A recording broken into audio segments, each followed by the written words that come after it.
এটা ছিল ভাইফোঁটা। আর আমি কিন্তু সকাল সকাল উঠে স্নান করে নিয়েছি। আর তুড়ি মেরে দেখো এখানে ড্রেসটাও চেঞ্জ করে নিয়েছি, হালকা একটু মিনিমাল মেকআপ করে নিয়েছি। আর ওখানে অনু কিন্তু প্রায় স্নান হয়ে গেছে অনুর। আর এখানে একে দেখো পড়ার থেকে এসে ওই যে শুয়ে রয়েছে, আমি ওকে বলছি যা যা, ও সেই শুয়েই রয়েছে। এখানে এক ভাই শুয়ে রয়েছে আর এক ভাই রয়েছে ঘুমিয়ে। এ যদিও ফোঁটা দেবে না।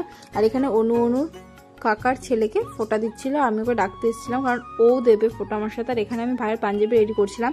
কারা কারা বলো তো, কাদের কাদের ভাইয়ের এরকম করে যে সাজতে বুঝতে চায় না, জোর করে দিদিরা সাজায়? সেটা হচ্ছে আমি। মানে ও বলছে পাঞ্জাবি পরবো না, আমি ওকে লিটারেলি জোর করে পরিয়েছি যে ফটো তুলবো, পড়তেই হবে তোকে। যাই হোক, এখানে ওর সমস্ত রকম পছন্দের মিষ্টিগুলো আমি নিয়ে এসেছিলাম। ও আমাকে আগের দিন রাতেই বলে রেখেছিল যে দিদি তুই কিন্তু এগুলো নিয়ে আসবি। আর মিষ্টির দোকানে বাপরে বাপ কি যে ভিড় আর কি লাইন, মানে মিনিমাম প্রায় আমি 1 ঘন্টা দাঁড়িয়ে মনে হয় মিষ্টি নিয়ে এসেছি। যাই হোক, ভাইফোঁটা বলে কথা, স্পেশাল দিনের পছন্দের মিষ্টিগুলো নিয়ে আসবে না সেটা তো হতে পারে না।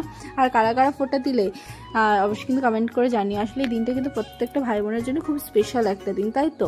হ্যাঁ, তারপরে আমি আমার ভাইফোঁটাটা কমপ্লিট করে নিয়েছিলাম। দেখো আমার অবস্থান, চুল আছড়ানোর অবধি টাইম পাইনি কারণ আমার তাড়াহুড়ো করছিলাম, ওখানে অন্য যাবে ট্রেন ধরবে।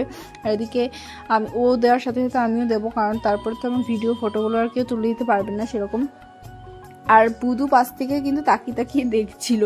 আসলে ও তো ছোট, ওর 5 বছর এখনো হয়নি, তাই জন্য ফোঁটা নিতে পারবে না। আমি শুনি 5 বছর না হলে হয়তো ফোঁটা নেওয়া যায় না এখানে। তারপরে হচ্ছে ওকে আশীর্বাদ করলাম, মন প্রাণ ভরে বড় হও, ভালো হও। আর তোমরা কারা কারা ফোঁটা দিলে অবশ্যই কমেন্ট করে আমাকে জানিও। আর ওর গিফটটা তো ম্যান্ডেটরি গিফট তো রয়েছে। প্রথমেই দেখিয়ে দিয়েছি কি গিফট কিনেছি। আসলে সেরকম কিছুই আনিনি, ওর জন্য একটা নর্মাল একটা সিম্পল একটা সোয়েটার নিয়ে এসেছিলাম, হুডি, সামনে যেহেতু শীত পড়ে গেছে ওই জন্য। তারপরে কিন্তু আমি ঝটপট করে জামাটা চেঞ্জ করে নিয়েছি। এবার আমি যাবো মামা বাড়িতে, আমার ফোঁটা দেওয়া কমপ্লিট। আর এবার যাবো মামা বাড়িতে। আর ওখানে ভিডিও করতে দিয়েছি, ভিডিওই হয়নি, ফটোই উঠেছে, তাই ফটোগুলোই তোমাদের সাথে শেয়ার করে দিলাম। আর কেমন লাগছে আমাদের ভাই বোনদের জুটি অবশ্যই কিন্তু কমেন্ট করে জানিয়ে। এদিকে দেখেছি বধূ কীভাবে তাকিয়ে রয়েছে। যাই হোক, আজকের মতো ভিডিওটা একটু লেট হয়ে গেল ব্লগ ছাড়তে, কিন্তু তোমরা